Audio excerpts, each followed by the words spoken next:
4 days of Dunkirk, where he was in a couple of breakaways. You take a look at some of the early season racing, or even in last year, he always was the front in those early breakaways, and it doesn't matter for sometimes what the terrain is like. He's always one that you can rely on to be there. Well, the cows look particularly unimpressed. Oh, look, bike race going on.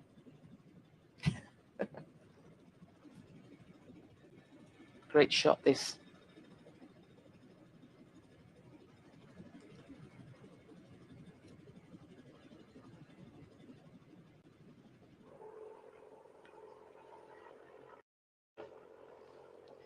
This is our young man that you mentioned before, Antoine Lutz, the rider of the Decathlon or Decathlon AG2R. This is, of course, what you have to do when you are moving over from the development team. Not quite often they make you the team leader.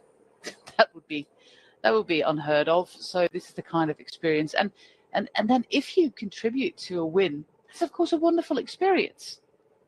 And what a way to be able to race with the World Tour outfit. And if it does go the way Nils Peters is hoping and saying, of course, they want to come here and take the victory, what a way to be able to do and to be a part of and have your contribution, and knowing that you've played your role, you've played your part within that team's success. And I think for the 19-year-old, it's a wonderful opportunity for him to learn from the others, to gain that experience. And as you mentioned before, it's seeing it from a team management point of view, knowing that they're able to follow those instructions, they're able to be a crucial and vital team member to everybody. So yeah, it's great to see the 19-year-old right up there.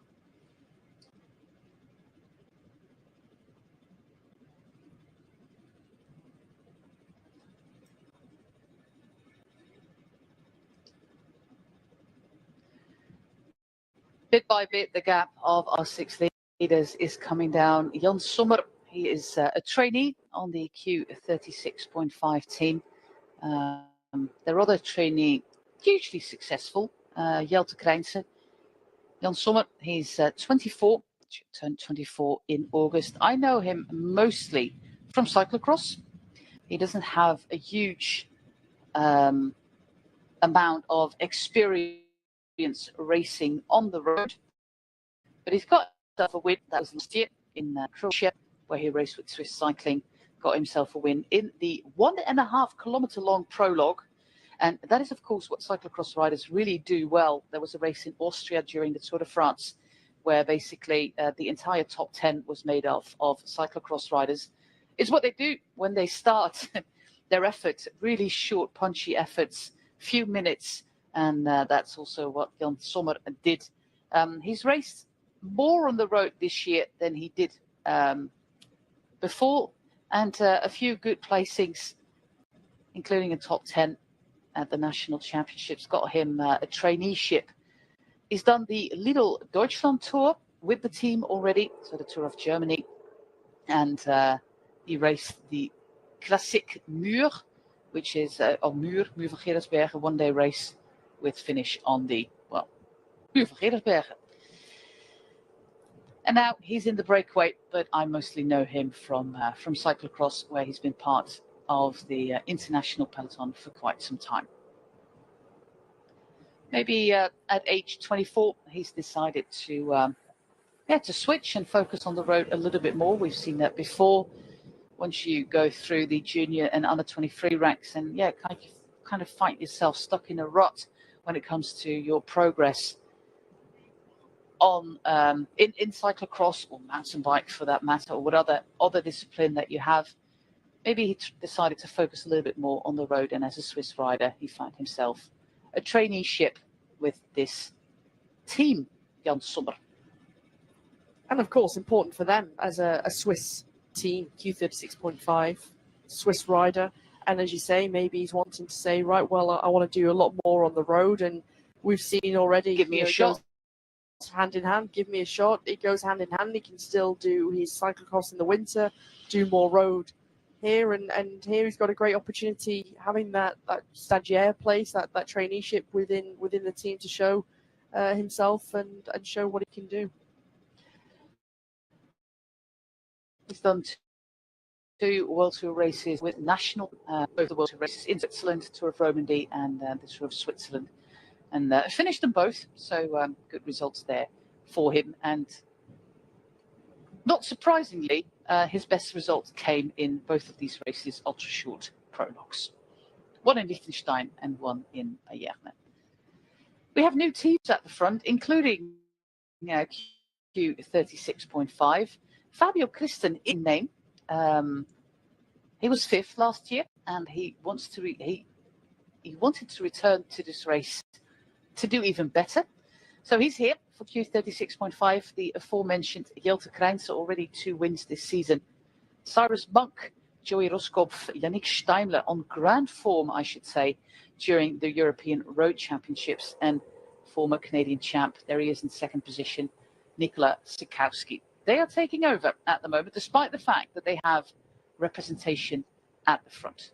But it's really interesting because now they've made that right-hand turn. They're into a crosswind here, so they're going to be in this section of the course. That'll take them all the way until 41 kilometers to go, and then they'll make a right-hand turn. You'll be into the headwind, and so for Q36.5, they'll wait here.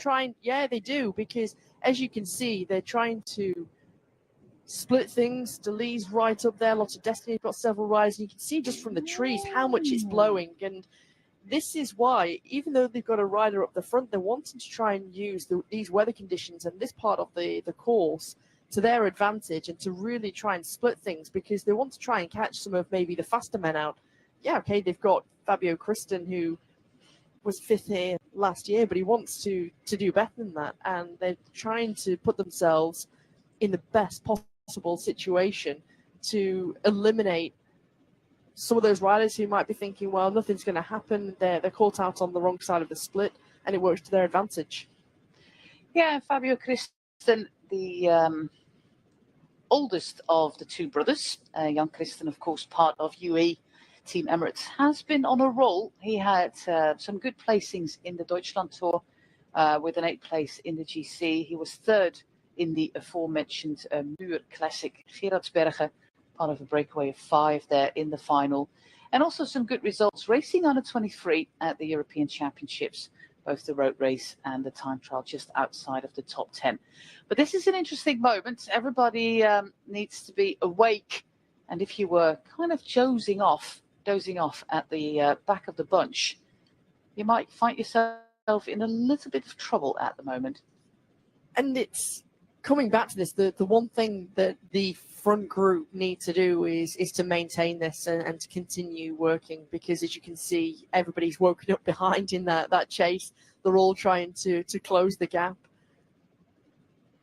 As I say, they'll get to the end of this crosswind section with 41 kilometers to go, and that's when they start to slightly bear to the right, and then you have that hard right turn with 40 kilometers to go, and you're into a block headwind. This is Johan Jacobs for Movistar, the man who lives in Belgium, fluent in Dutch. Very attentive there at the front of the bunch. We also have UNOX Mobility. We haven't really mentioned them just yet, but they are here with Jonas Abrahamsen, who, sadly had a little bit of bad luck at the European Championships, had a flat tire and was overlooked by the team cars. So basically found himself stuck at the side of the road. Søren Varenskjold also, of course, if it comes to a finish like we have today, a rider to look out for. But we have a few splits at the moment, and after all this echelon action, the gap of our breakaway of 6 has come down fast.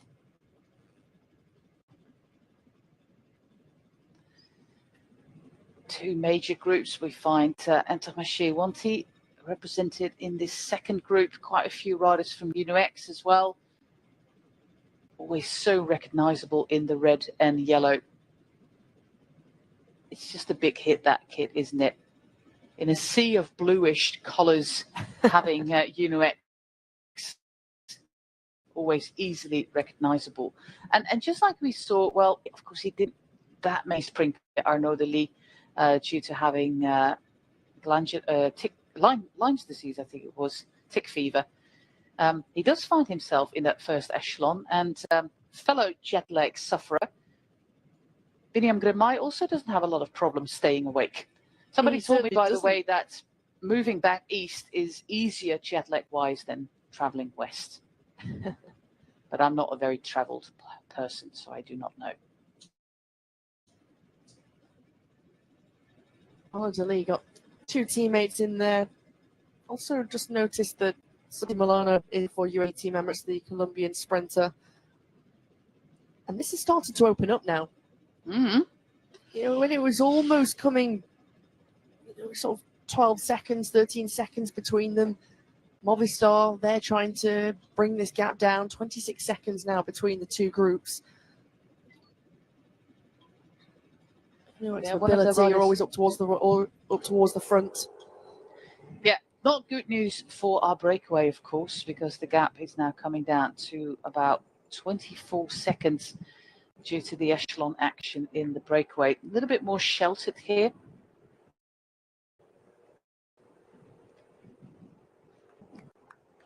But sadly, for these six riders, it's not going to happen. They still have neutral service behind them. But that's most likely going to move up imminently once the second group joins them. This is the Peloton. Hard to see from this perspective, of course, who is going to do the work.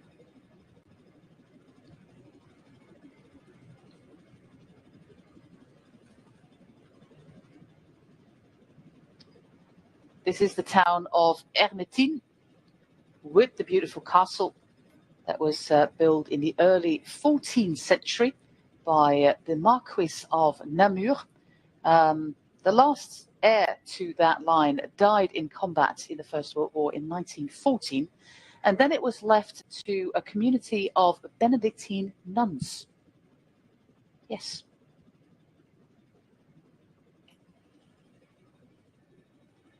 It's unclear to me whether they still live there, by the way. I think they do.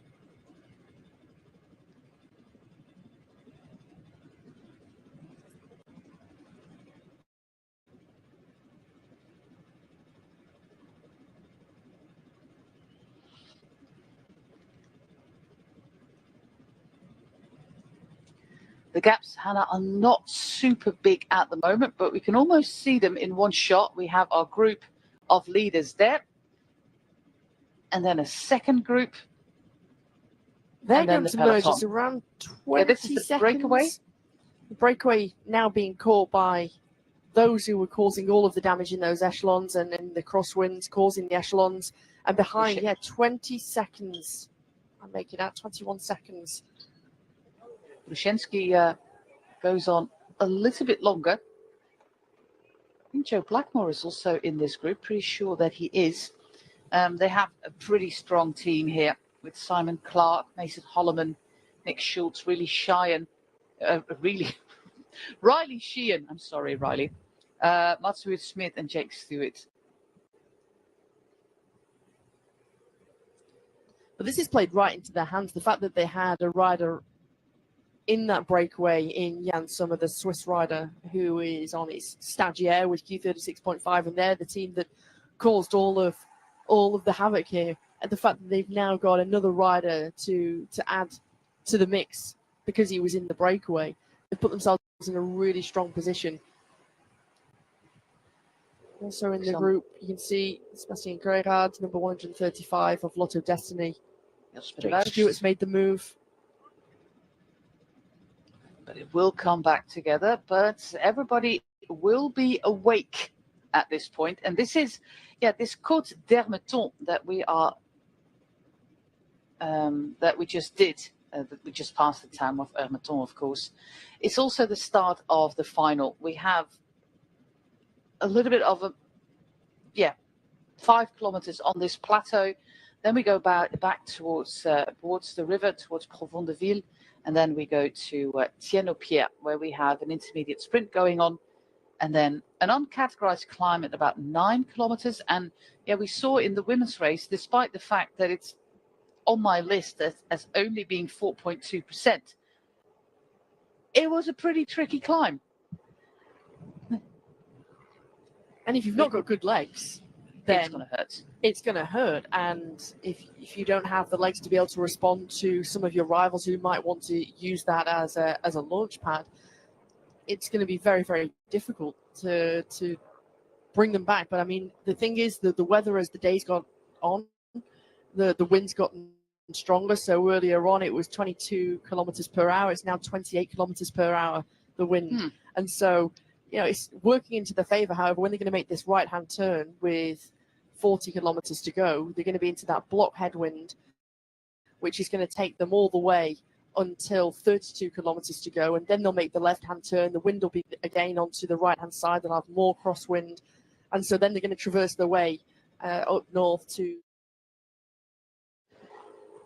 We have had solo wins here. Most notably in 2017 with Tim Wellens, who finished a minute 22 ahead of his teammate back then of Lotto Soudal, Tony Galopin. So that was a pretty impressive win by Wellens. Also Chris Nijlands, I remember, the Latvian rider, managed to finish solo, but usually we have a small group making it to the line, or like last year, a sprint of 2 riders sprinting it out for the win, and that was between Gonzalo Serrano and Dylan Teuns. Dylan Teuns sadly not here, but Serrano is not racing with number 1, but racing with number 7, and they didn't even decide to go alphabetically at Movistar, because Davide Cimolai wears number 1 and not Alex Aramburu. Then you think these things should be clear to us commentators. Former winner takes number 1, but here we are, completely confused. Alpes in de Koningal here with Oscar Riesebeek, Sandra Murisse, and there's a 3rd rider there.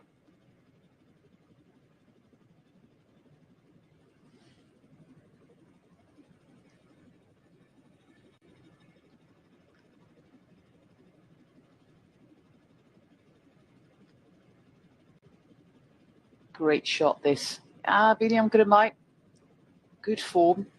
This finish absolutely tailor-made for the man. Jake Stewart, Joe Blackmore.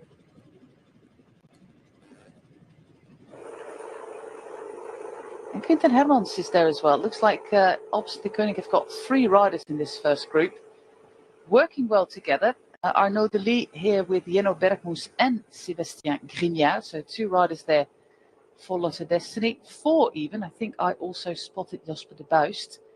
It's quite a big group here, but they seem committed at the moment, Hannah. Very, very committed. And I think it's the fact that you've got several teams who've got the strength in numbers, so they're able and they're capable to commit themselves here. However, that gap is holding at 20 seconds. It's not growing, but you can see the way in which the Peloton is forming. They know that they can't allow them to gain too much time. The fact that you've got such strong riders in that front group, and as I say, you've got teams who've got several riders there. One of the teams that has missed it, which is a big surprise, the fact that they've been up there more or less the whole day, sitting behind Thomas de Kentis, Decathlon Asia Toile Mondial. They don't have one rider from the looks of things in this group. Don't send out press releases with "we are going to win." It's jinxing it. Jinxing yourself. Jinxing yourself. But it just shows as well, you know, you might not think that something could happen in that little section of, what was it, 7 kilometers, 8 kilometers. You knew. But it did. So, and you knew, because you'd looked at the wind directions. And so would have many of the sports directors, I would assume. They're very keen to keep things working here. They really know that they're in a really strong situation. The fact that they've got their main card, particularly at Lotto Destiny, they've got their main card with Arnaud Delis. And so they're really wanting to make sure that that cohesion stays within this group, that everybody's working. You can see even just how hard it is, even just to be in this group alone. And you can start to see how hard it is to stay on the wheels. And honestly, not happy with the rider. It looks as though that was Gleb Brushinsky. Maybe let the wheel go. He wasn't too pleased with that. Likewise with the rider from... looks as though that was Jan Sommer one rider gone. I think that must be Jan Sommer, who's been in the breakaway all day. And, you know, as well, that if you find yourself at the end of an echelon and when the elastic band just snaps, there's just hardly any way to return from it. I do remember seeing Arnaud de Lee, I think it was like Brugge de Panne or one of these classics in the Belgian Westhoek in Western Flanders, jumping from one echelon to the other, but that is rarely seen that a rider can actually do that. So I was looking at this group. I think Birnam also finds himself isolated. No teammates there for him. Yeah, he's the only one there for Intermarché 1T. Filippo Baroncini's in the group along with Milano, which is a really strong option for UAE Team Emirates, and I was really impressed with Baroncini in the Vuelta and the way he rode in his first Grand Tour. Under 23 world champion, of course. Yeah, absolutely. I think it was Leuven. Leuven. Yeah, here we go with the Decathlon AG2R, and of course also Van Rijssel Roubaix. But yeah, that is of course a third division team. It's not going to be your strongest ally there. It's not, and I'm just trying to see. I mean, Kenny Molly's still within this group. Yeah, he's right now. We can just see him towards the back of the group in that bright pink jersey. You know, right now, for me, you'd say, well, leave it to the World Tour teams. Be up towards the front, but you've got to man up the road. And so right now, of that group of what we're saying, 20 riders are in that front group from what we can see. He's in a really strong place. The only thing he has to his disadvantage, the fact that he's been in the breakaway all day and maybe he hasn't got the legs, maybe he's radioed through and said, look, I'm not feeling too good, I'm not quite sure I can do something and contribute here, so maybe we need to change the situation on the road. We just passed the Chateau de Bioul, another old castle, even dating back to the 11th century. And it's now quite a prominent wine castle, even here in the Belgian Ardennes. Yeah, Arnaud de Lee, he is doing most of the work. I think we'll get an overview of the riders. 3 there for Alpecin de Koning.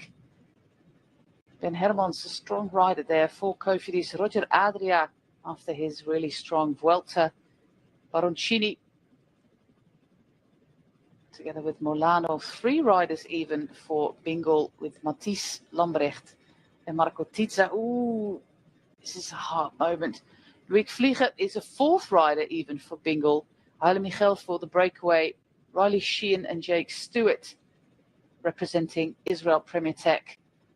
Bergmoes, De Buys, De Lee and Grignard. So 4 riders there for Lotto Destiny. But everything is kind of falling apart as we see the names on our screen. 4 riders, well, down to 3 now for Q36.5. A strong showing. But look at what Lotto Destiny are doing here. Well, Arnaud de Lee is in trouble. Yeah, this is really interesting. And don't forget, this section of the road, Jose, they're going into that block headwind. And so for some riders, they're really struggling with this section of the course. Riley Sheehan in the move alongside Jake Stewart here as he just bridges across. And he's so incredibly strong. We saw that again, another rider who was so good in the Vuelta.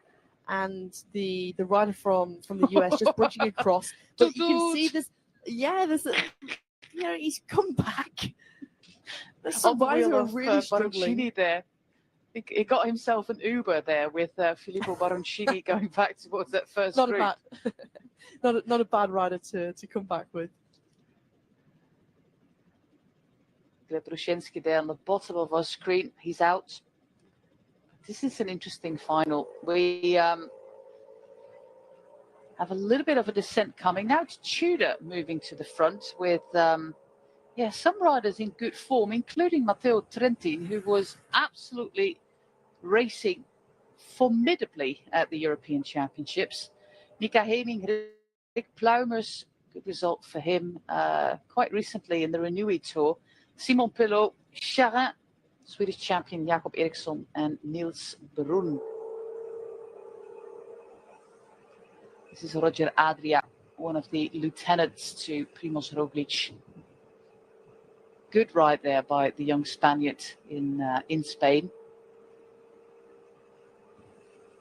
He's also so versatile, and again, he's another rider who's very fast, and he's excellent on this type of parkour where you've got the short, sharp climbs. You think back to Flèche Wallonne a couple of years ago when he was with the Keepo Kern Farmer, and his excellent result that he had there was wonderful to see. It was, if you've been following him and seeing what he was able to do in the early years of being with the Keepo Kern Farmer in the Vuelta alone, and then you see at Flèche Wallonne how good he was there. I think he was just outside the top 10 in Flèche. But he's an excellent talent, and he always knows exactly where he needs to be. He's always in a good position.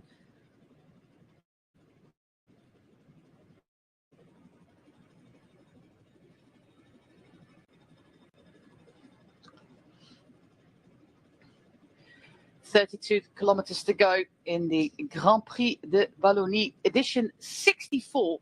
It's a race with a lot of history. When we go back to the very first edition, we go back to 1935. It even ran during the Second World War, despite, of course, all the things that were going on here in the Ardennes. Remember the battles at Bastogne and etc. But yeah, they run throughout the war, and then there was a long hiatus throughout the 1950s and 1960s. But this is edition number 64 of this race. We had some echelon action about 15 to 10 kilometers ago, where we ended up with this group. We've got quite a few riders there for Lots of Destiny, including Arnaud Delis and also Jasper de Buist, who was third last year. Biniam Girmay is in this group. We spot Jake Stewart there as well. Some of the riders of the original Breakaway are still in this group, but the Peloton is getting closer right now. So it looks like this move that came from a little bit of crosswind action will be neutralized, but it will have cost some teams and some riders more energy than they would have wanted to spend. It certainly would. And they're using this section where it's completely protected, where the wind is coming from the right-hand side, but you've got all the forest and the trees that are keeping everyone very sheltered. Movistar, the team who have been bringing this back, you just see the blue jerseys a little further back. One rider along with another rider from Red Bull Bora Hansgrohe just trying to come across, with two riders on the front of the peloton. And of course, they've got the defending champion. They've got Gonzalo Serrano, who won last year's edition. But again, another team who've got at least three riders who could win this race.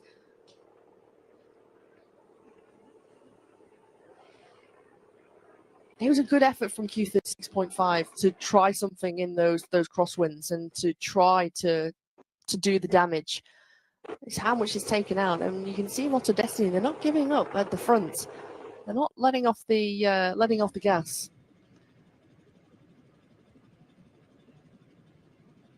And that is going to make many riders here, especially at the back of this bunch, suffer greatly.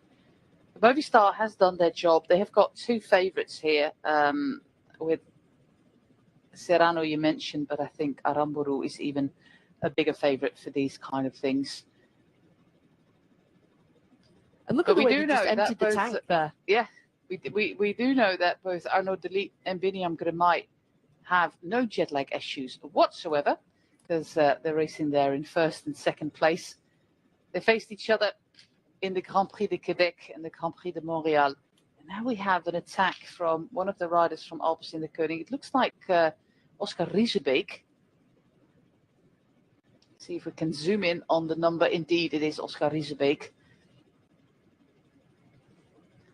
Important rider on this team.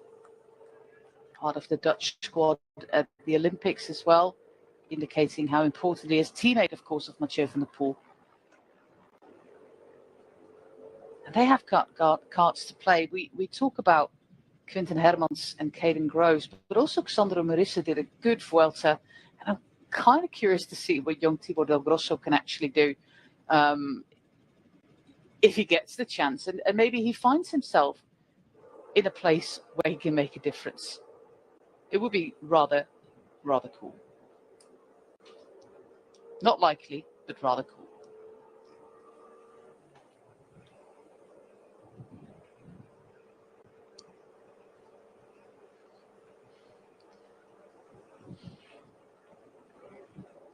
Well, with less than 30 kilometers to go, we do know for sure that this race is not getting to a standstill anymore. Our breakaway of 6 was caught at about 40 kilometers from the line, and now we have attacks left, right, and center.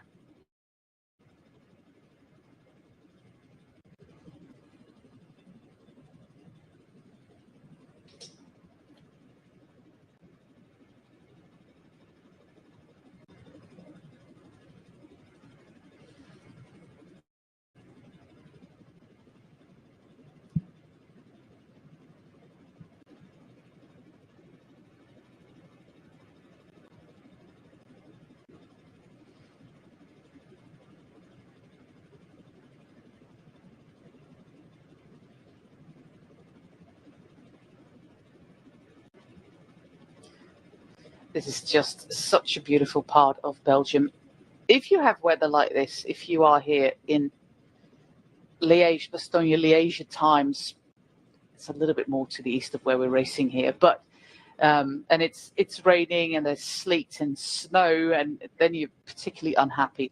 But on a day like this, I would have just loved to throw my bike in the car and do a little tour around the Belgian Ardennes. It's so pretty. There goes Mats Wurtsmit together with Rui Oliveira. Oliveira also very active at the European Championships, together with his brother. They were the only two for Portugal, making life really difficult for us, Hannah, because we're wearing the exact same kit. Normally, one of the brothers is a former Portuguese national champion, so he's got bands on his arm, so that's how we tell them apart. But they were not in the national kit, so I wonder if his of their mum and dad can tell them apart. But that's what you have with identical twins, of course.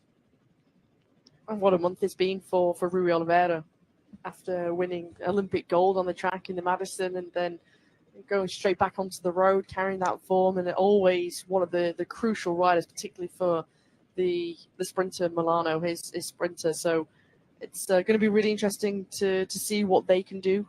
As we already saw, Baroncini was right up towards the front. He was very attentive. Milano likewise. Morgado on this kind of finish. You know, you think back to earlier on this season with Morgado, how he had some really good results. As we have trying to chase with Riesebeek.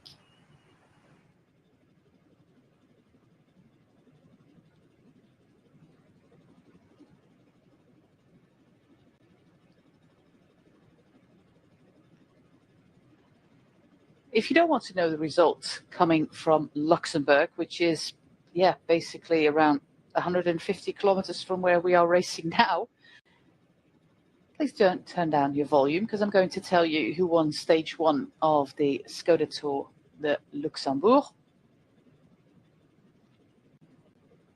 Mathieu van der Poel won the first stage. Of course, he went to Luxembourg to hone his form ahead of the World Championships. Shed a few kilos and, is ready. He's got the first yellow jersey. So that was Luxembourg, Hannah. We've got 26 kilometers to go with Oscar Riesebeek on an attack. And this, of course, forces other teams to do the work instead of Alpecin de Koning, who still have Quinten Hermans, Caden Groves, and also quite possibly Xandro Marissa as a plan A, B, or C.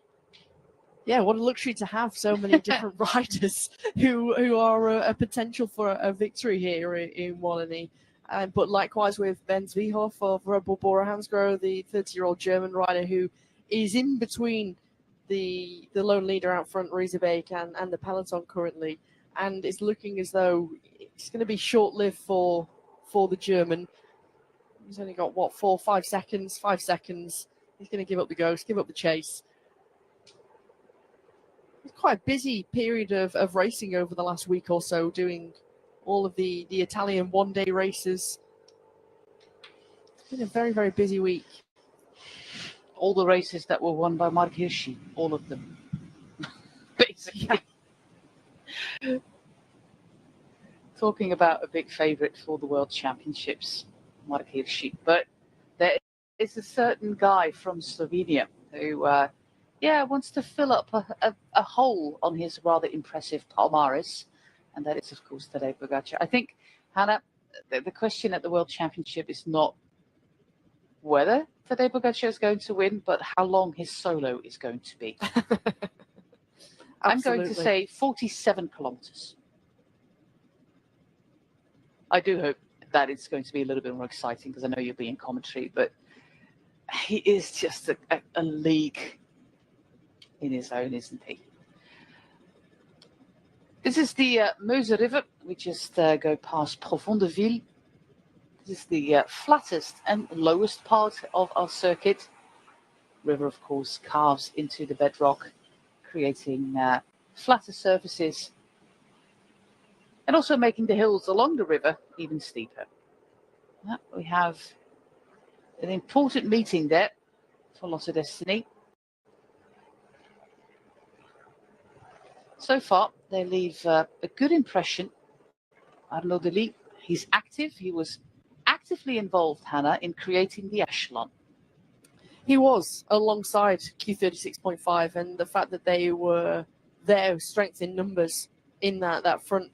But they've always been up towards the front. They're always very attentive on these kinds of races, and particularly when the weather's like this, it's also where they can thrive. And particularly for Arnaud Delis, you could just see he was just having a little bit of discussion there with his teammate Jenno Bergmoos, the 23-year-old rider. And for Delis, they're on the back foot, really. This is really working to the favour of Alpecin-Deceuninck, the fact that they're having to use their riders at this point. And this is a fast section of road where they're going to be on. You've also got to be aware that you've got a few little pinch points where the road forks and you need to stay to the right-hand side. And we saw already in the women's race earlier on, if you overshoot the corner, you can end up taking the left road, which is the higher road up. And you just need to make sure that you take that inside line, take that right-hand turn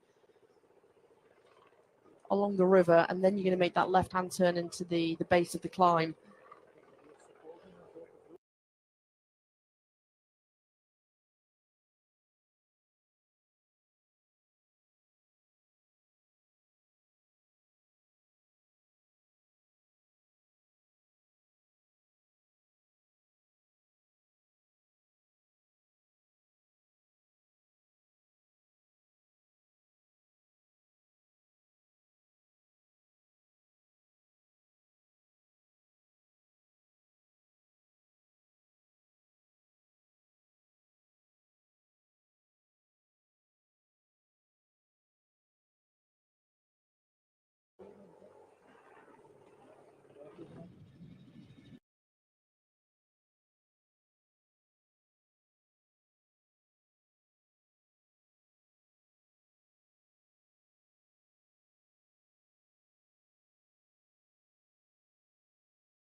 This looks like a lovely day to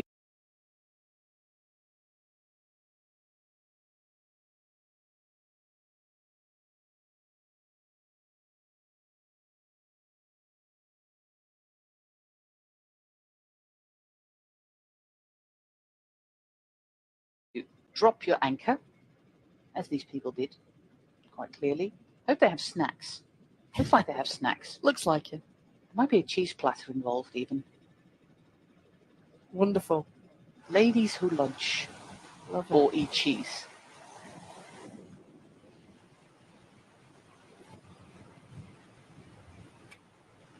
A wonderful rider, Oscar Riesebeek, comes from a town called Tiel, which is right in the middle of the country, where the Netherlands is basically cut in two by many rivers. you'll quite often spotted Oscar on the Lekdijk, which is quite a long dike along the River Lek, where a lot of pro riders do their intervals. Because you always have a headwind, at least one. It's either a headwind or a tailwind. There's no other option. So perfect to do your intervals if you have time. Not a lot of traffic. I also spot Alexei Lutsenko there. He's joined the Decathlon AG2R train. Of course, Alexei Lutsenko is always a favorite when it comes to finishes like we have today. We haven't really discussed him, but he's there.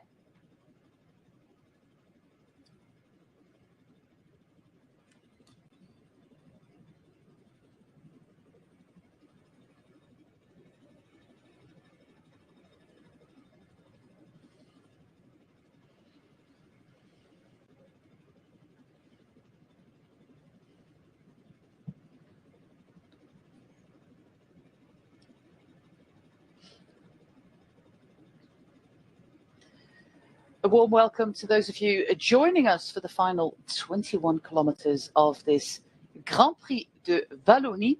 It's already the 64th edition of this race. I'll give you a very short summary of this 202 kilometer long race. We started in Blendy, which is near Liège, just to the east of Liège, and now moved south with a lovely tailwind. We had a breakaway of 6 riders, 3 from Belgium, Arno Kleijs for Flanders Baloise, Kenny Molly for Van Rijssel Roubaix, and Michael Lambrecht for Bingo Wallonie Bruxelles. We had Kinve Haile Michael, the Ethiopian rider for Caja Rural, Jan Sommer, Swiss rider for Q36.5, and Gleb Brushenski for Astana, Kazakhstan, a man from Kazakhstan. They never really got a big gap, 3.5 minutes maximum, as the peloton led by Thomas de Gent kept everything under control. And then at 49 kilometers to go, we had a crosswind section. And some of the teams were quite attentive. Alps in the Koning, Lotte Destiny, Q36.5, for example. We found Arnaud Delis in that first echelon, but also William Girmay, 2 of the stars from the Canadian races.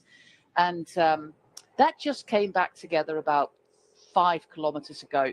So now the peloton is complete, apart from one rider who's at the front, and that is Oscar Riesebeek, representing Alpecin de Koning. We've got 9 World Tour teams here, quite a few big stars, 2 former winners, with Gonzalo Serrano, winner of a sprint with Dylan Teuns last year, and also the 2017 winner, Tim Wellens, who won it with over a minute to spare. So that was our last big solo win. My name is Jose Bain. With me is Hannah Walker. Hannah, what can we expect for the final 20 kilometers? Yeah, the riders are getting themselves set on this wide road, Jose, before they're going to make that left-hand turn into the base of that 3-kilometer climb. That comes with 18.5 kilometers to go. They'll get to the top of that with 15.5 kilometers to go, although the actual sprint point, the intermediate sprint, comes a little before that, but you still continue to climb up. It's on that false flat. Hate when that happens. Absolutely. And the climb itself it's got some steep gradients, but it's also a brilliant launch pad for anybody who's got good legs. It's possible that you can make a move there, you can get a good gap, and you could hold it, depending if it's a small group, you could maybe hold on to the finish. However, once you get towards that finish line inside the final 10 kilometers, you've got a headwind, which if you're a sole rider or of a small group and you've got a chasing group behind you, doesn't really play into your favor. But you can just see how wide it is. It's Oscar Riesebeek. He's going to be caught. Everybody trying to move themselves up because they know that once they make this left-hand turn, positioning is going to be crucial. It's quite narrow. You want to make sure you're up towards the front, and you can just see the argy-bargy, the pushing and shoving. We saw in the women's race that Gaia Realini, the little trek rider, launched her attack on this climb. She managed to continue on a next uncategorized one. It's only a kilometer long, but yeah, despite having an average gradient of 4%, it had pretty steep ramps. She managed to keep the peloton at about 30 seconds for quite some time. But like Hannah said, once we get onto the main road on our way to Namur, there was a headwind. And of course, as a lone attacker, that is never a great thing to have. Complete peloton. Let's see who's going to attack this climb first. You can see the flags. It's a stern headwind at the moment. And here we go.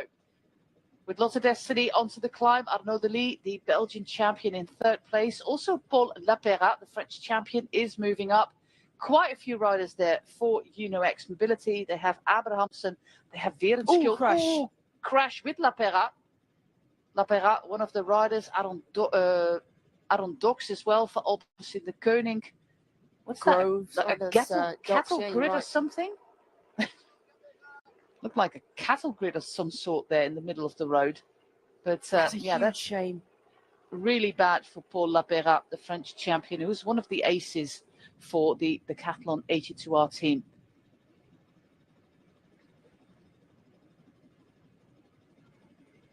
Going on a rather big gear, I think that was 74, so Emil Herzog, German rider. But let's see what happened again at that crash.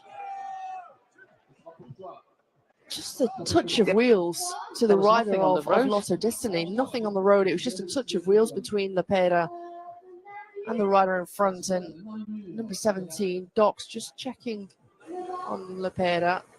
That's a huge shame because he's one of the big favourites. And the fact that you've got this uphill finish, which really suits the French champion, a huge shame for him. And fell so hard too.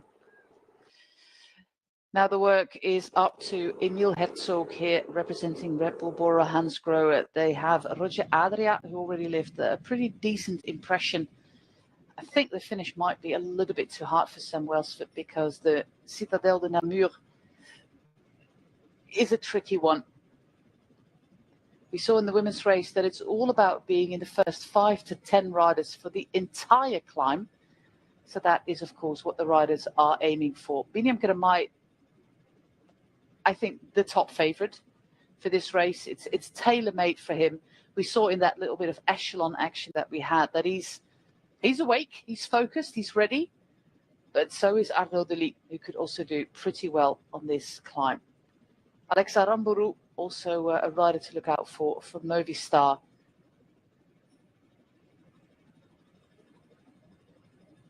But Emil Herzog currently setting a really high pace. You can see in the shape of the peloton that it is not easy at the moment. Also leaving a really good impression is Jake Stewart, by the way. This is Joe Blackmore in third position, but Jake Stewart was very active early on. But Joe Blackmore, of course, winner of Liège-Bastogne-Liège under 23. That was only this year. That was this year. Imagine doing the New Year's resolutions when you're Joe Blackmore. It's like, yeah, I hope I win a bike race, then winning 4, turning pro, win Tour de l'Avenir, being one of the top favourites for the World Championship. That was some year for Joe. Incredible year. Absolutely incredible year.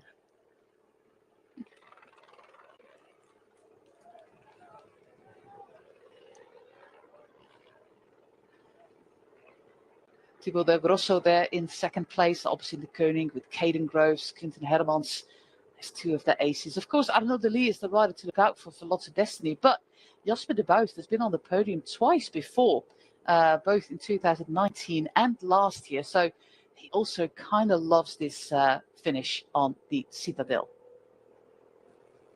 The Citadel quite familiar there for the man in second place, Thibaut de Grosso. We'll be back here in December, I should say, with the World Cup. We had European Championships, I think last year or the year before in Namur.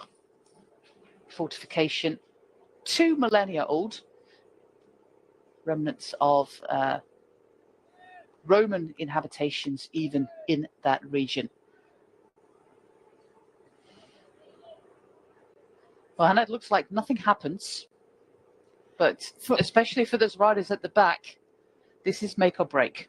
It is make or break, but it is due to the fact that Red Bull Bora Hansgrohe are setting such a hard tempo, it's stopping anyone from making any attacks here, Jose. And so they want to make sure that they keep the pace really, really high.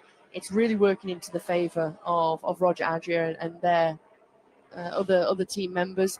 And the fact that, of course, if you're sitting in 40th position, 50th position coming into the bottom of this climb, it's so hard when you see the pace being set here at the front to try and move up, how much faster you've got to be going to try and even just pick off 5, 6, 10 riders to move yourself up here. And so this is really working into the favour of the team on the front, stopping any of those big attacks, keeping everything all together. It's also hurting the legs of some of those pure sprinters, let's say. It's taking something out. Bengal, Wallonie-Bruxelles, the local team, so to say, they of course want to go onto that podium. That's why this rider attacks this little sprint that we have at 15 kilometers from the line. They're sponsored by the regional government of Wallonia, basically the same as Flanders-Valoise, with one difference. On Flanders-Valoise, you have to be Flemish. On Bengal, Wallonie-Bruxelles, there's quite a few nationalities and even Belgians who are not from Wallonia. But they are sponsored by the regional government, so this is an important race for them. Yeah, and important to make sure that he gets the intermediate sprint too. Exactly. For them, very important. Get onto the podium. Easily done. Nobody else seemed interested.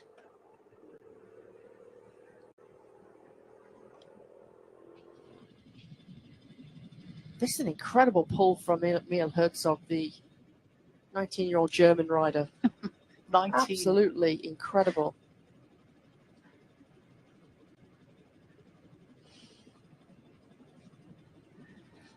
And of course, you can see from the shape of the peloton that the pace is really high. Well, we have crested this climb. Here we are with Johan Jacobs all the way at the end of the peloton. Right in front of him, William Bloemen-Levy.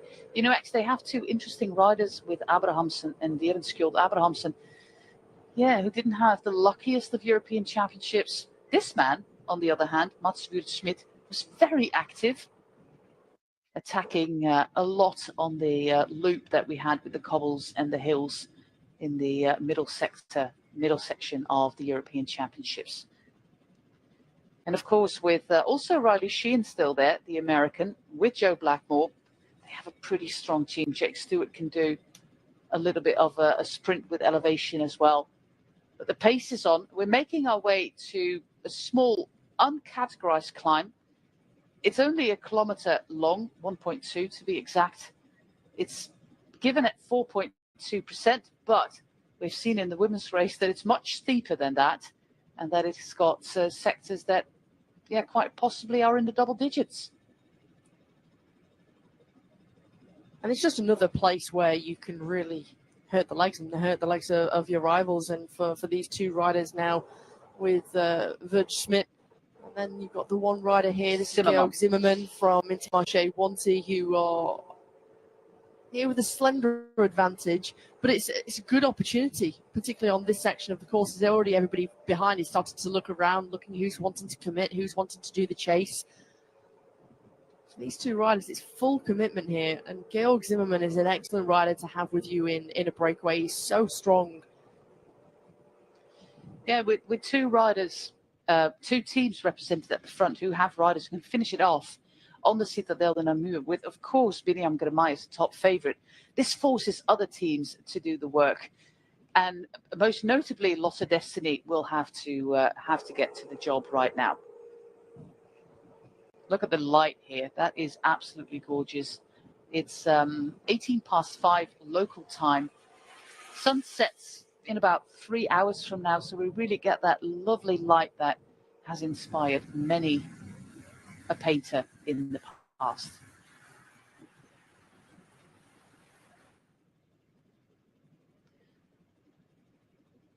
Tim Vellens there with number 87. Watch out for him. He was very important, of course, in the win on Sunday for his teammate. But they have other options. Baroncini, very active there with number 81. Rui Oliveira. They also have Antonio Morgado. He's a little bit further back, but that seems to be his style. Just saw the experience of Brian Cockar there. He was sitting in third wheel for Cofidis, and he came off the wheel of his teammate Axel Zengler. He wanted to take the first line into that sharp left-hand bend, guide through, hold the pace. This is Thibodeau Grosso. why not try the under-23 cyclocross world champion and under-23 Dutch road race champion, a huge talent.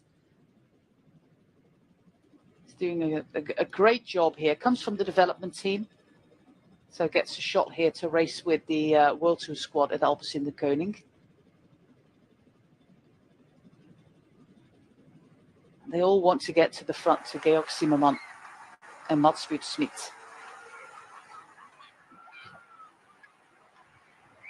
We find Mason Holloman with number 123. And this is not really an organized chase on these two riders. This is basically every man for himself. Absolutely. And you see once you've made that left-hand turn into this narrow road, how it's just been an acceleration. The elastic snapped, one rider's lost the wheel or let the wheel go. And it's, 10 riders, 11 riders who are sort of going clear now. But there's no real organisation at the moment, per se. It's all coming back together. But still, their gap is slender. I mean, this is where we're going to get to one of those steep sections, Jose, that you were talking about. And you can see here from the rollers how steep it starts to get to. And you get to 10% very shortly. I was just about to say that, indeed. This is hard, but then also we must take into account that we have headwinds still coming up. Thibodeau Grosso gets to the front of the bunch, doing the work there for his teammates. Johan Jacobs does it for his teammates with Serrano, and hopefully Aramburu is also still up there. Arnaud Delis moving up.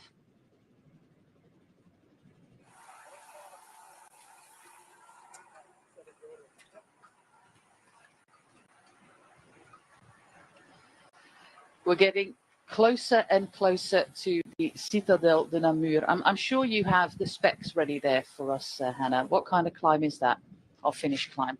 Our finishing climb, well, you make that left-hand turn into the base of the climb. It's you go from the tarmac, the asphalt, you go on to the pave, you've got the cobbles, and immediately it's 6%. And that's very consistent all the way until 1 kilometer to go, where it starts to level off ever so slightly, but it's a false flat, so you're still at 1%, 2%. It's one of those climbs where you've got several hairpins as well, so you need to make sure that you're not too far back, because the way that if one team wants to try and take the control, if you find yourself in 20th or 25th, 30th position and you're too far back, it's going to be so hard, because the way that you will be flicked from and almost on the end of the tail whip on that climb, you just want to make sure that you're having as smooth as possible of the climb itself. And we already saw earlier on, and we've seen in the past, how those hairpins, particularly if one team takes the control and they set a blistering pace, how difficult it is. And you can see those splits start to open up.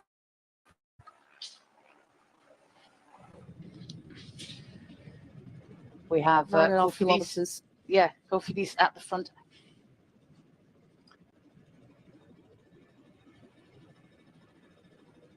Kofidis at the front, number 43. You've got Brian Coco right on the wheel, Axel Ziegler. That's really interesting, because for Brian Coco, he could have a great opportunity, great shot, but of course, his young teammate, the 25-year-old, very, very fast finisher indeed. 15 seconds for this duo, Georg Zimmermann and Mats Wout Smit here.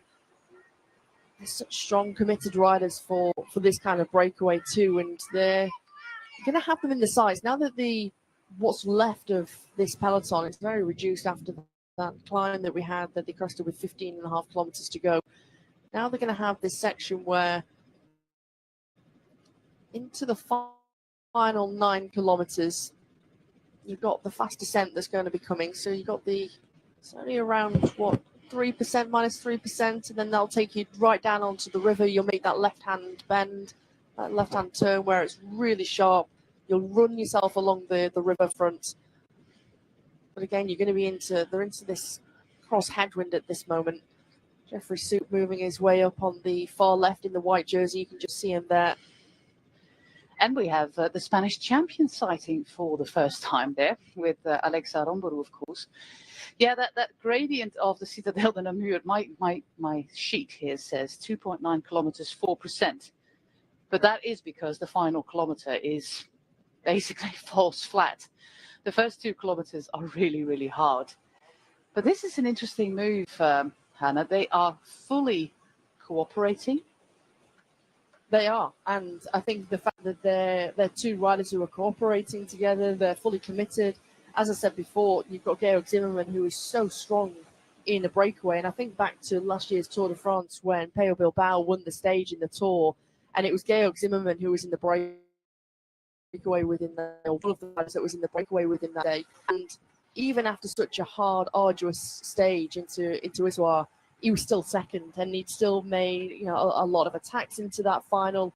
He's just an incredible person to have in a breakaway, and they're giving them a hard time. I mean, 41 seconds. We saw that time gap before. It was hovering nicely around 15, 16 seconds, but now we're getting to almost crunch point here because everybody behind needs to fully commit here.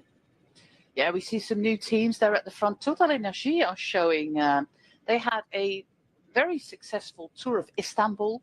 That was won by Mathieu Bourgodeau. A rider who could do pretty well on these kind of finales. He's there with number 161 on the wheel of his teammate Sandy Dujardin. So that is a team that is interested. We have Star Red Bull Bora Hansgrohe. Still have to get used to that one. But 45 seconds, that is an interesting one. And you can lose a lot of time into that final. Let's not forget that in the final 3 kilometers, particularly if teams and riders have still riders at disposal, the duo up front could lose a significant amount of time. And the fact, at some point they might start to look at each other. Then you've got quite a bit of the cross headwind right along the riverfront too. So when you make that left-hand turn with 5.9 kilometers to go, you're going to be in that cross headwind. It's certainly going to favour those behind better than the duo out front here. But then we do need an organised chase. And from what we saw before, it was a little bit mishmash. But now Movistar, UAE, and also Bora Red Bull, there we go again, Red Bull Bora Hansgrohe are setting the pace. I absolutely hate these things there. They are well signalled, but at this pace, they're going 70 at the moment. It's not ideal. But let's go back to the river. There we are. And the Meuse River, very important for this region, and also the reason that we have such a large fortification here on the confluence of the 2 rivers, the Meuse being the biggest one, going from here to Liège, to Maastricht, and all the way to Rotterdam. Not all the way to Rotterdam, by the way, but never mind. And the Sambre, that's why we have a town here. That's why 2,000 years ago, the Romans already had their first fortification. And now this is the Citadel that was a point of sieges and conquest, Hannah, throughout history. Because if you have a fortification like that, people like to besiege it. It's a given. But now it's mostly known for the fact that we have lovely cyclocross races here. And of course, every year, this Grand Prix de Wallonie. Last year, Gonzalo Serrano won in a sprint with Dylan Teuns. The year before, it was Mathieu van der Poel beating Biniam Girmay and that same Gonzalo Serrano. So Biniam Girmay, he knows this finish. He's got the form. He's got the team. He's got a few teammates still with him. But they still have 2 riders at the front, including one of his teammates. So what is the strategy going to be there for Entamachée? It works to their favour. They don't have to do the pulling. They can just sit tight, be patient, be ready if it does come all back together. And 33 seconds now with 4.6 kilometres to go.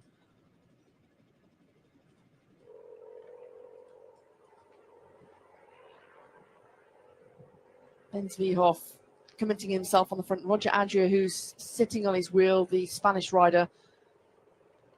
Moving up, Total Energy have got a couple of riders too. Bourgodeau, you already mentioned, could be a great shout for today. Cofidis very active there with Axel Zingler, who's a good candidate for this one. Georg Zimmermann, he is participating. I wonder what the instructions by Dimitri Kleis, the sportster, are going to be. Are you going for this 50% chance with the man at the front, or is this still working as bait for the riders at the front of the peloton? Because it makes them work harder, and Entomachewanti can sit back there with Binyam Girmay and let the rival teams do all the work.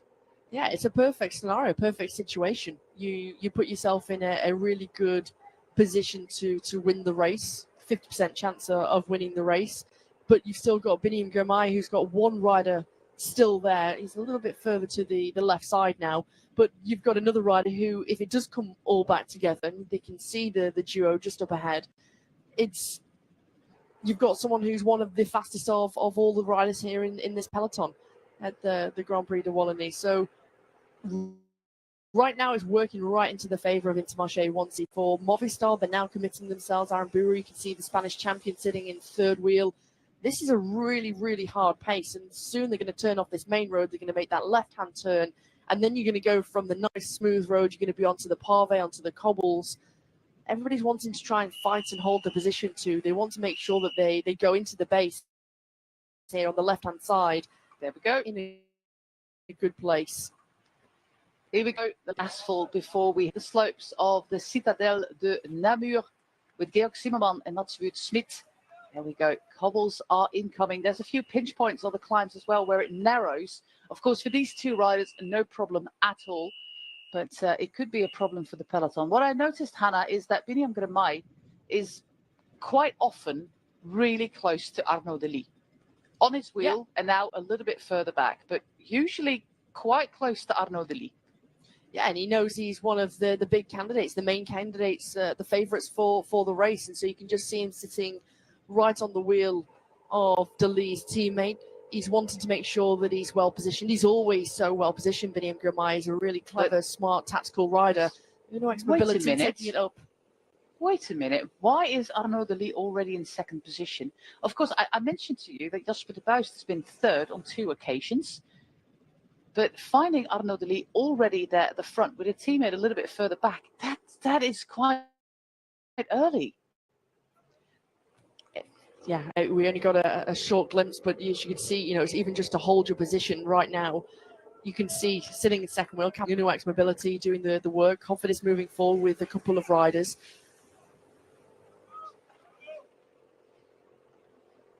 Georg Zimmermann, Natswood Schmidt still holding on to that 15-second gap. We've got less than 2 kilometers to go. And this is going absolutely all out here on the course. Oh, he's bending a little bit. Is he braking is what it looks like he is. And this might be a fantastic day for Georg Zimmermann. He clearly indicated to the sports management that he feels really, really good. And if you're feeling really, really good, and he could tell that he's going to get to a point where the gap's coming down to 15, 16 seconds, and if he's got something left in the tank, you know, you saw there Natswood Schmidt start to capitulate. And for Georg Zimmermann, if he's got the legs, look how hard he's making this for Lotto Destiny to try and bring him back here. And already the amount of time that Natswood Schmidt has lost, 18 seconds, 1,700 meters to go. And don't forget, in 700 meters, that's when we start to get to the plateau. It starts to flatten out. It still continues to climb at around 1%, 2%, and then it kicks up again at the finish line. So, yeah, they're making it, Intermarché-Wanty are making this very, very difficult for the chase behind. And have Lotto Destiny, the team who've been in control all day with Thomas de Gent for their main protected rider, have they made a huge, huge mistake here? I think Georg Zimmermann is gone. Winner last year of a stage in the Criterium, 2021, his first professional win in France. Intermarché-Wanty, of course, are also a team from Wallonia.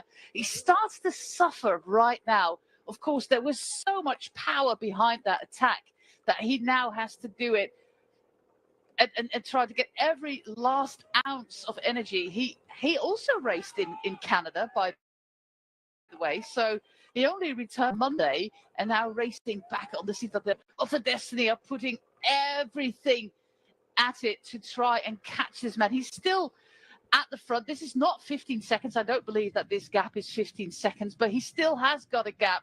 But I think that last kilometer is going to be the longest kilometer in the career of Georg Zimmermann. And you can see just how much this is hurting. You can see he's on the tops. He gets himself onto the drops. He tries to get some leverage, get out of the saddle. And he's one of those riders who's capable of pushing a really, really big gear. And now Lotto Destiny, they're one of their riders, done, pulled off the front. Uno X Mobility, try and salvage something. 11 seconds. Alex Aramburu immediately reacting. Starting to move forward. Trentin's there in the black jersey for Tudor Pro Cycling, and he's in great form too, the Italian. Another little pinch point. There is Georg Zimmermann. Oh, this is going to be heartbreak. Yeah, this is going to be one of those moments that everybody is going, oh no. But that final kilometer is going to be too long, too hard for Georg Zimmermann. It looked so promising for the German of Intermarché. He signed a new contract this year, the 26-year-old. But Uno X, they are bringing him back. They're not there yet. He can still go on and still fight for the win. But then he has to get into that final corner. How much energy does he have left after that long-range attack? Alex Aramburu, he's just sitting on the wheel there of the Uno X Mobility rider. Same goes for Matteo Trentin. And here we are, the moment of heartbreak for Georg Zimmermann. So we do have a sprint. We have Tim Wellens leading out his teammate. We have Adria still there, Matteo Trentin, Aramburu going into that final corner first. That is usually a good point to be. Alex Aramburu with a really long sprint. Looks like Matteo Trentin is on the deck there. But Alex Aramburu with that really, really, really long sprint. Is he going to hold on towards the finish line? Is he going to hold on? It's just fine. No, he's not. Roger Adria gets it. Two Spaniards fighting out for the victory there. And Aramburu, wow. I mean, it's such a long sprint from that bottom corner. And you can see, it's hard to see from the camera angle, but you're still climbing. It's only around, 1%, 2%, but it's such a long sprint from that final corner. 280 meters to go. Just pipped to the post. After a rather marvelous Vuelta where he was so important for Primož Roglič. This is his first race back. He crashed in that corner, Matteo Trentin. That was really sad to see. But Roger Adria, he wins this race, and he's been very, very, very active. Let's take us through that final 300 meters, Hannah. For Aramburu, the Spanish champion, he did everything right. He knew that he needed to be first into that corner. He knew that he could launch the sprint really early. And he's another rider who's got that capability, that ability to sprint for a long, long time. But you just see that the rider here from Red Bull Bora Hansgrohe just comes around right at the last moment. What a performance. Just managed to use the slipstream. Comes round. It's only in the last 15 meters or so he managed to come round. And he was not invisible during the race. He's done a lot of work countering attacks, being on the attack himself. This might be one of those cases of super compensation coming from the Vuelta, and now getting his second win. His first win was in the Route d'Occitanie, a smaller stage race in the south of France. Comes from Equipo Kernpharma, that's a fantastic team who had 3 stage wins in the Vuelta, was picked up by Red Bull Bora Hansgrohe, and now finishes off in style. What a sprint by Roger Adria. It was really impressive, really, really impressive. And again, it's one of those climbs, and I said earlier on, this is a kind of course that really suits Roger Adria. He's a guy who can manage some of the longer climbs, but he really, really thrives on these short, steep climbs. And you think back to Flèche Wallonne when he finished just outside the top 10 last year. And for Adria, this kind of finish, you can just see second wheel. He just managed to make the acceleration the same time as Alex Aramburu. Clement Champoussin in the red jersey for Airbnb Hotels. He's trying to rush the gap, trying to close to Adria. But this was the point where it's neck and neck here, and Biniam Girmay, he left it. It was too late. He was out of position. He couldn't manage to get round them. It was all but too late, and so it just shows for Adria and Aramburu. Yeah, and knowing the importance of positioning. I think we also we might have 3 UAE Team Emirates rider in the top 10. Tim Wellens was there as well. as was Rui Oliveira, indeed. Roger Adria wins ahead of Alexa Rambourou Champouzin on the podium with them. Girmay, Rick Pluimers, another great result there for the young Dutchman. Wellens, Hermans, Blackmore, Zingle, and Rui Oliveira. But what a win for the youngster from Catalonia.